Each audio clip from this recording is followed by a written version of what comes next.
Giovanni, thank you ever so much for being with us today. Thanks to you. Thank you. It's absolutely wonderful to have you here. As I said, I know you're not the greatest fan of horror films. No. So what we're going to try and do is try and talk a lot about your other career outside of horror. Whatever you want. So let's start off with, as a child, what were your dreams? What did you want to be? I was always attracted to the stage in a way. I only liked toys that were, let's say, human, like little soldiers, even dolls, puppets. I had a puppet theater. I wasn't interested in whatever mechanic or human things attracted me. Then, for 4 years, we lived in Palermo in Sicily, because my father has his first job as a university professor there. And my mother used to take me to the puppet theater there, which is an ancient tradition. They have these puppets playing the saga of the night, Orlando, King Charles of France. And so I was very fascinated by that puppet theater. So in a way, I was always fascinated by the stage, I would say. Okay. So obviously, but you trained to become a ballet dancer, didn't you? Yeah. Yes, this was a short and sad story, because I did train when I was a little boy, and I had perfect legs. I was truly good, physically good for that. But then I stopped for many reasons, because my playmates were teasing me, because when I was a little boy was considered girl stuff. So for many reasons I stopped. When I resumed, I was a bit too old. Anyway, I resumed. I went to study in Amsterdam because I was very tall. And at that time in Italy, tall ballet dancers weren't considered much, whilst elsewhere they were. So I went to study in Amsterdam, and unfortunately I injured my back very badly. So I had to stay without training for 1 year, one thing and another. All things considered, I decided to stop, and I switched to the stage. And just sort of skipping forward slightly, you ended up in Deliria, or as many of us know it as Stage Fright Aquarius. Uh-huh. And obviously the reference there is dance, and and how was that to go in and do that role? And well, I was out of training by then, so for the dance I had a substitute. Anyway, it was fun. I wasn't dancing, but the character was. I also contributed to the script, because Michele asked me to put some behind the wings stuff, like bitching, gossiping things. So I added some lines. So it was surely a word I didn't know very well. And as I said, what we in the UK, we mainly know you as a horror actor. But obviously, there's been lots of other roles throughout your career. And during the sort of 90s and into the early 2000s, you were working quite a lot on sort of historical and religious films. Yes. Do you enjoy working on those type of films? Do you find them challenging? Very much. I did many European productions, co-produced in between France, Germany, Italy, such and such. And yes, my favorite was probably The Life of St. Paul, where I got the role of King Herod, not the children's lawyer, his nephew, King Herod Agrippa, the one who persecuted Christians after Jesus Christ's death. and that was a very nice role, very good role. Do you have a preferred genre that you like to act in?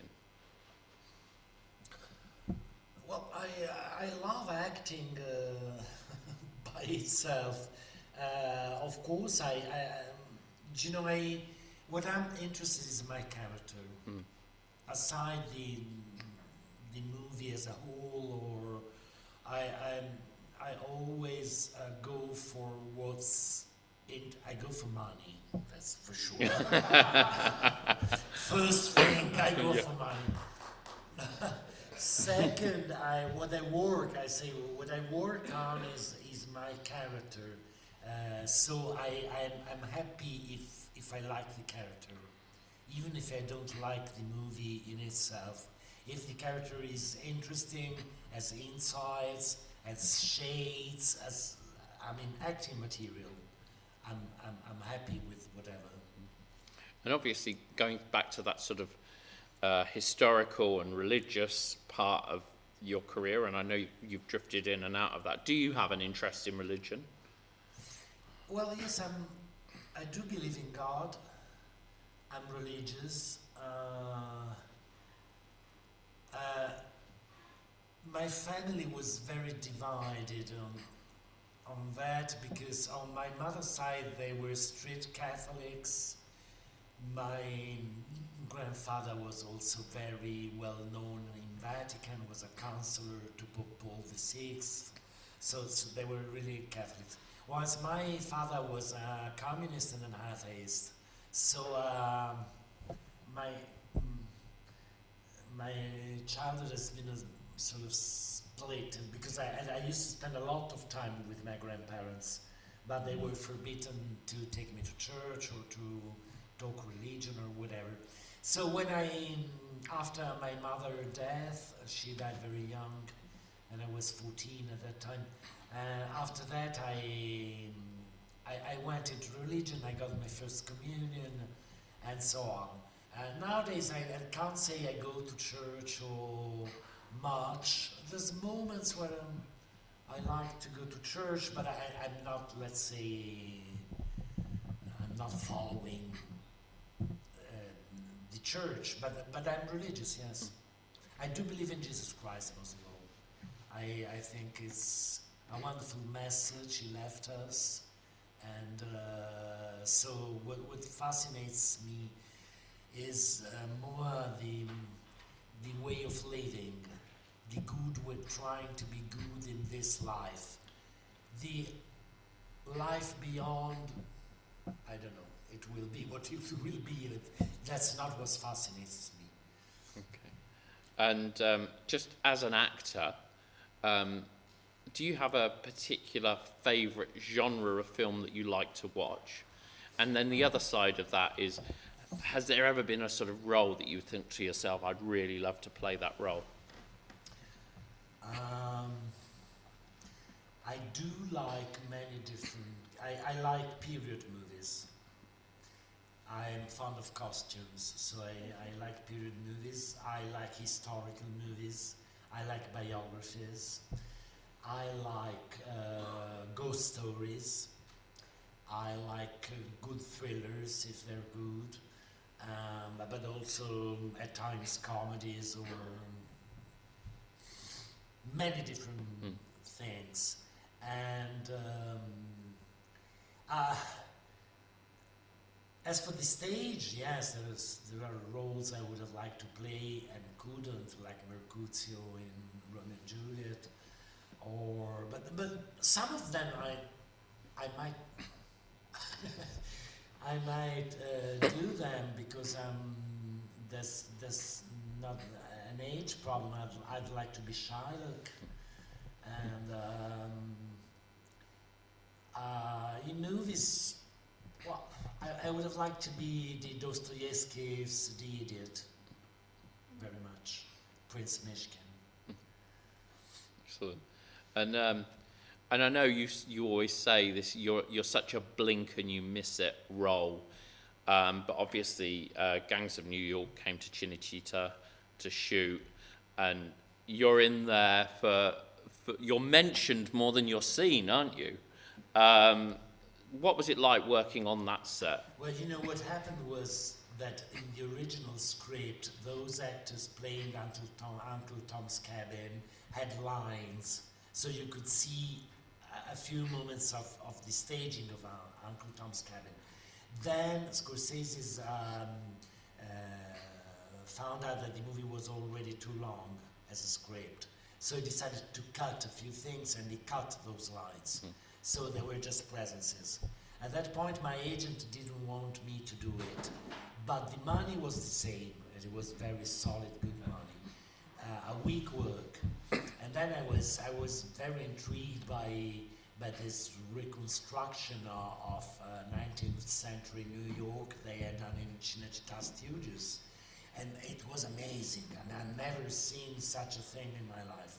They had built an entire town, streets, squares, gardens, an harbor with two real vessels, and theaters, whatever. You could get lost there. So it was fascinating, yes. It's always sad when you think about how much money goes into a film, isn't it? And it's just to be torn down. It's because unlike a lot of the other sets at Cinecittà, they did take the whole thing down, didn't they? No, some of that is still there, I think. Let's talk, because obviously we in our previous screening we spoke about that you've been working on The Witches of the Sands, and this has kind of inadvertently led to you working with Darren again. Let's just talk a little bit about Darren and how you collaborated together, because you've worked together on a couple of films. How did that all start for you? It all started because at that time I was on MySpace, which just doesn't exist anymore, but before Facebook there was MySpace. I was on MySpace, and I got this message from that guy introducing himself and saying he was a huge fan and that, and if he could send me a script to read. I said yes, of course, and he sent me A Day of Violence, and I found it an amazing good script. I was also moved at the end. I was almost crying. And so it was an exceptionally good script, and I said it's a very good script, so okay, I'm here. What happened was that he was shooting just with a small crew of friends during weekends. So I couldn't have a big role because he couldn't fly me back and forth. It was too expensive. So I got a cameo role, very funny, a dirty drug dealer. And so that was my first experience with him, which was very good. He was a very talented director, very matter of fact, knew what he wanted. So it was just a weekend, but it was okay, fine. And then he wanted me to be with a greater role. So finally, he got the funds to do this Beyond Fury movie, where I had a big role. I was the sadistic chief of the Russian mafia, the Ivan Lenzevich, with a Russian accent. And that was very funny. We did it in 3 or 4 beats, I don't remember. And it was very, very funny. I like Darren a lot. I mean, he's a very good director. He's a very good friend as well, isn't he? A very good friend as well. Yeah.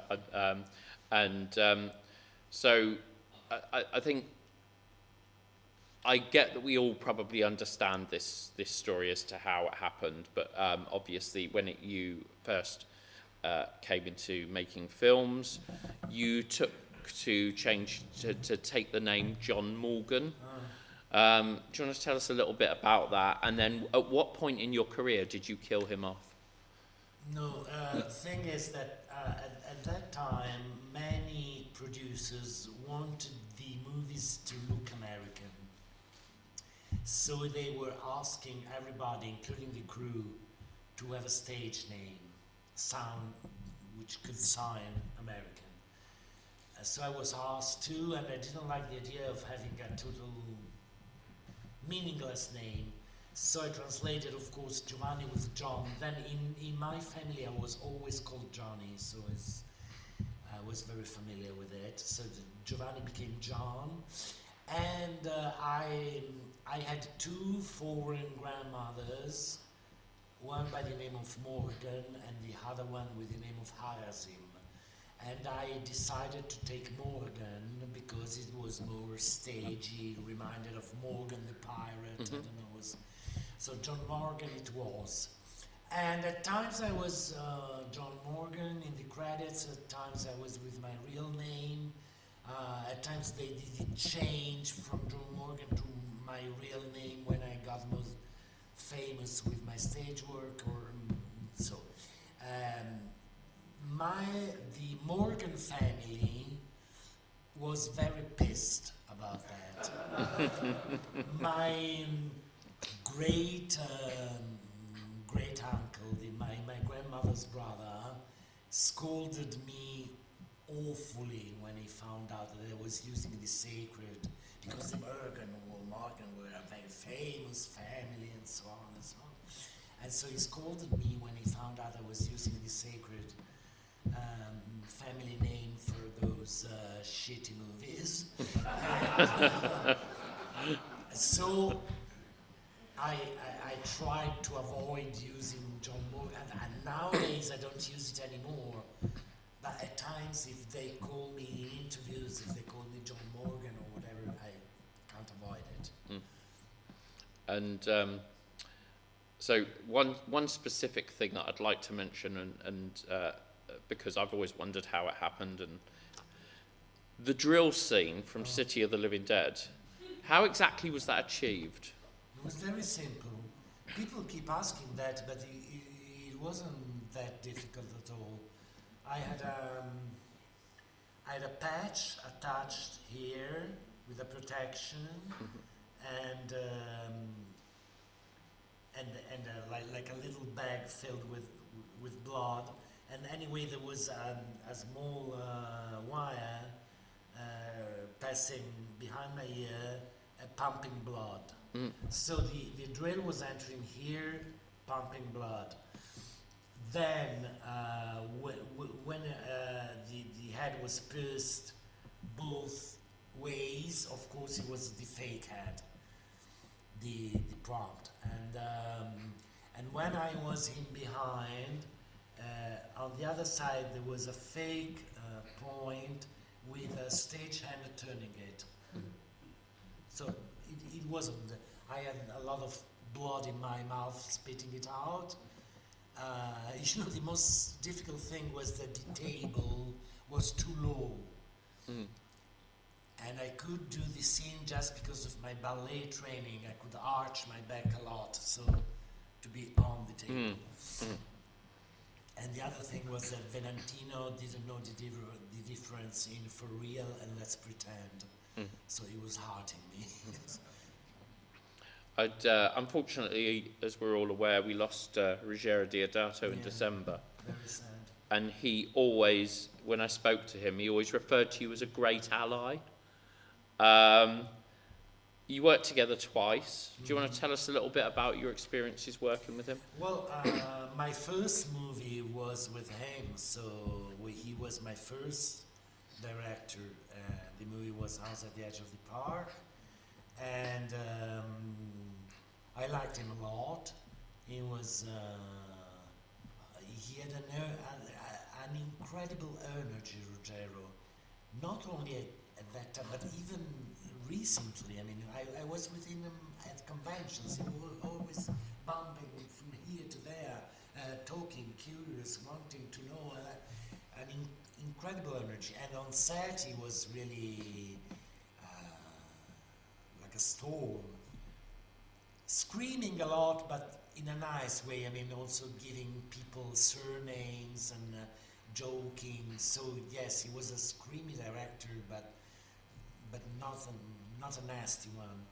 And so it was a great experience. I could talk for hours about that movie.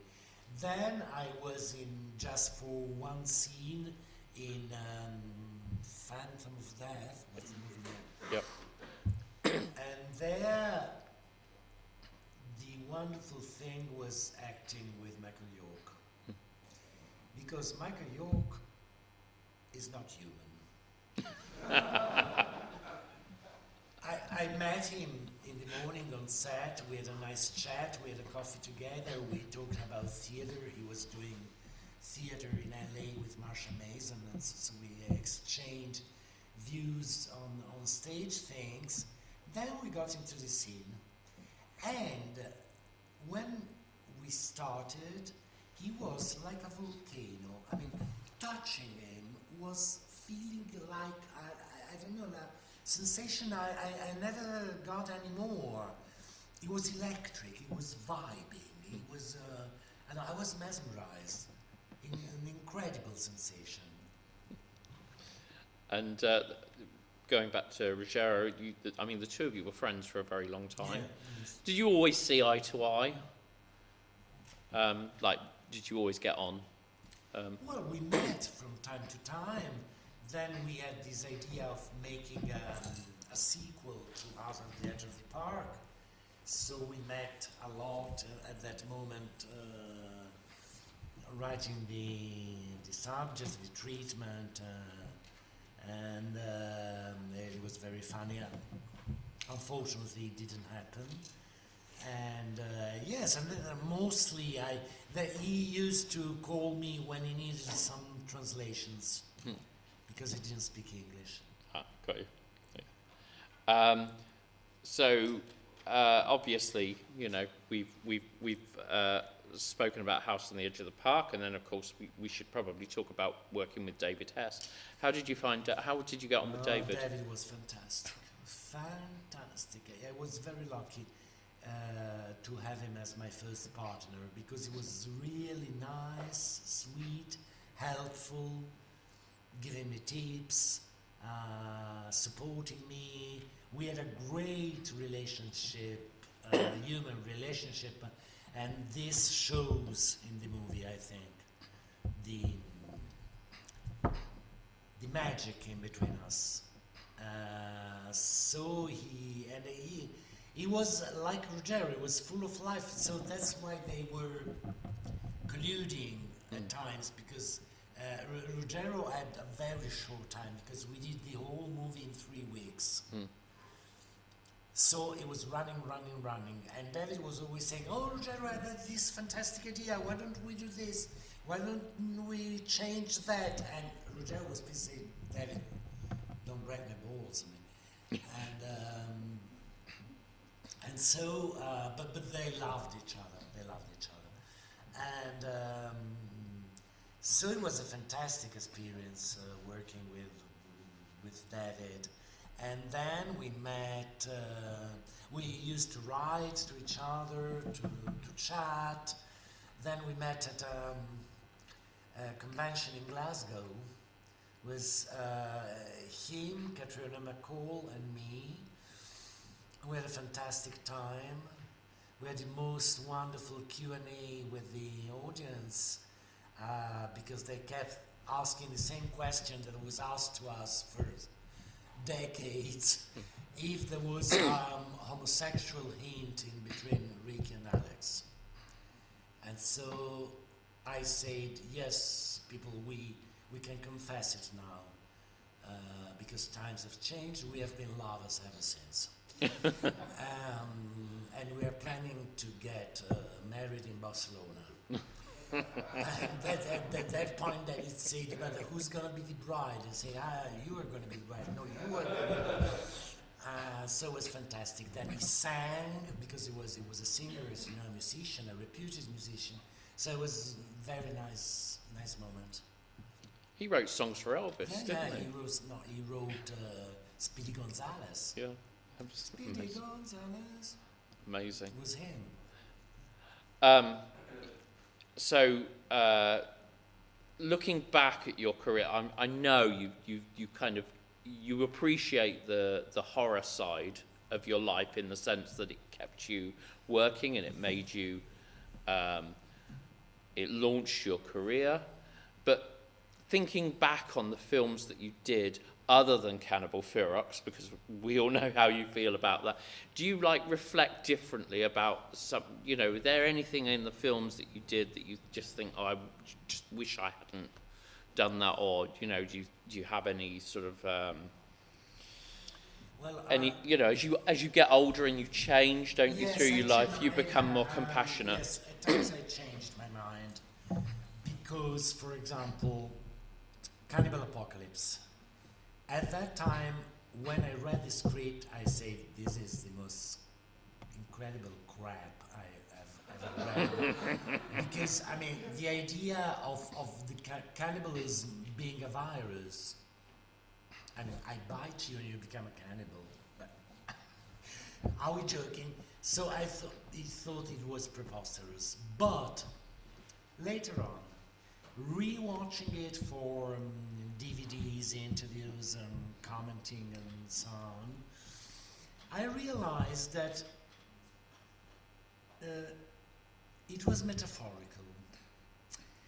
What the point was that evil comes from evil. So the cannibalism came from war. So it was a metaphor. And also it was prophetical because the AIDS epidemic just started 1 year later, 2 years later, I don't know. So I revalued the movie, which is one of my favorites. Excellent. And when it comes to performing, do you prefer to be a stage or a screen actor? I like them both. And I miss one if I'm not doing it, and the other one if I'm not doing it. And right now I miss the stage because I've been last on stage some 3 or 4 years ago in a very nice production. I was Sigmund Freud, and very interesting play and a good experience. Now I miss the stage a lot because I kept making movies but didn't have another occasion to be on stage. So I like them both. You know, acting is basically acting. So the difference is in timing, because when you do a play, first of all you have 1 month rehearsals. Yep. Which is important. So you have time to get along with the others, to get inside a character, to start it and whatever. Whilst in the movies, it's a grace of God if you do 1 rehearsal. And then when you're on, you go on stage, you go underwater, stay there for 2 hours, and it's done. So it flows. You stay in character for the time of the play, and it's done. Whilst in the movies, the day work is 12 hours. At the very beginning, I tried to stay in character for 12 hours, but it was exhausting. So I learned to open, close, open, close, open, close. Switch on, switch off, switch on, switch off. Because at times you do a bit, then you wait 4 hours, then you do another bit. You can't stay concentrated all the time. Well, apart from that, it's almost the same thing. If you look back at your career, is there a performance that you thought to yourself, that was my finest moment? Well, on stage, I am fond of British author Alan Ayckbourn, and I produced and directed, I think, 10 or 12 of his plays, acting in some of them also. So one of my finest moments was surely in a couple of Ayckbourn plays like Bedroom Farce and Confusions. Confusions was probably my... there's this character of a waiter, and there are 2 pairs sitting, one here, one there, married couples, bitching many reasons. Also because the wife of one couple was bedding the husband of the other one. So, and the waiter, but you can hear what they say only when the waiter is close by. So the waiter goes from here to that, from here to that, and he intrudes in the conversation with the most out of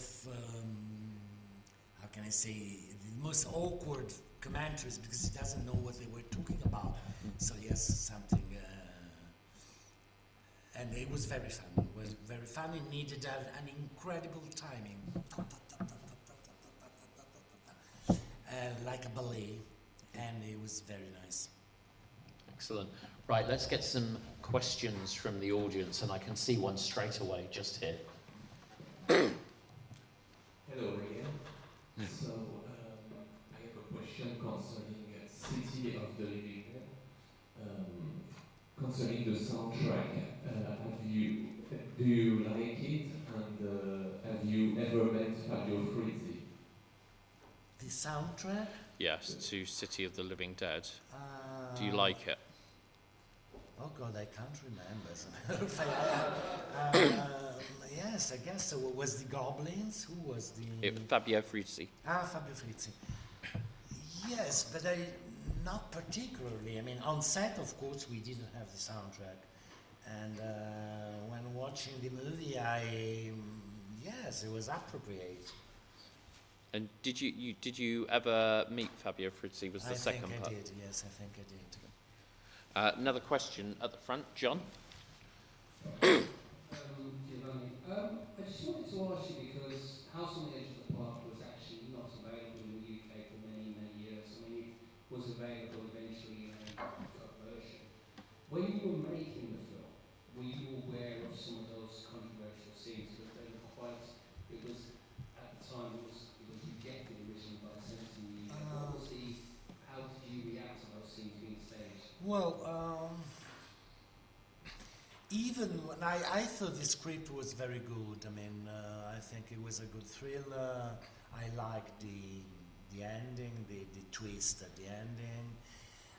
Even when doing it, in my opinion, there was too much sex. Unnecessary, I must say. And when I watched it back with Ruggero, because of the sequel we had in mind, he agreed with me. And also there was too much sadistic violence, especially in one scene, the scene with the razor, which was, I mean, terrible, very well done with that. There the music was a genius touch. Cindy, oh Cindy.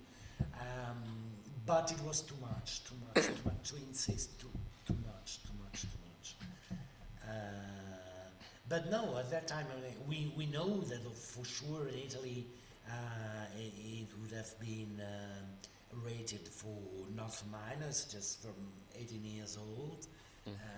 But apart from that, no. We had no idea that the censorship at least I hadn't any idea that the censorship here in the United Kingdom was so harsh. I think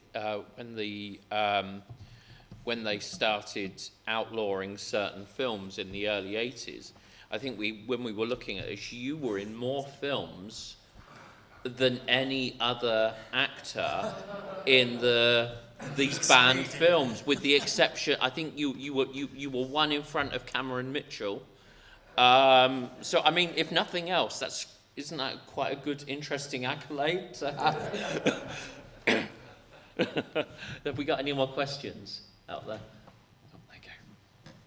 Hi, I was wondering, given your thoughts on cannibal ferals, what do you think of films like Cannibal Holocaust in comparison, especially given your relationship? Sorry, I didn't get the question about Cannibal Ferrix. What? Well, given your views on it, and especially like the depictions of tribes, I was wondering in films like Cannibal Holocaust by Jeremy Barton, if you thought... I never saw Cannibal Holocaust, so I can't make a comparison because I never saw it.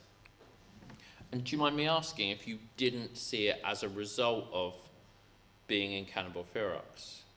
You know, like, because I know you talk very, you know, you're not a fan of that film, so No, saying that I'm not a fan is a very mild way to...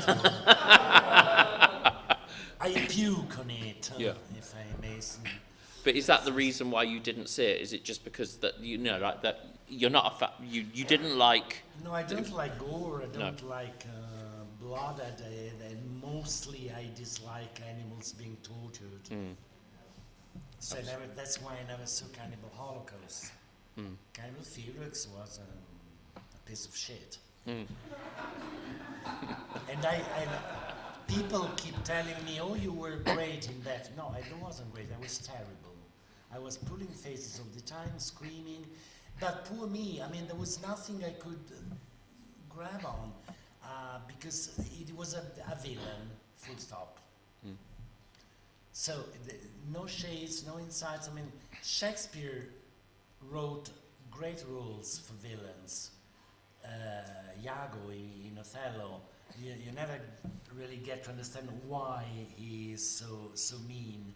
But it's a great character because, I mean, one thing is to say, beware, my lord of jealousy. He's a green-eyed monster that feeds upon the meat, that feeds upon the meat he kills. And another thing is to say, shut up, cunt. Yeah.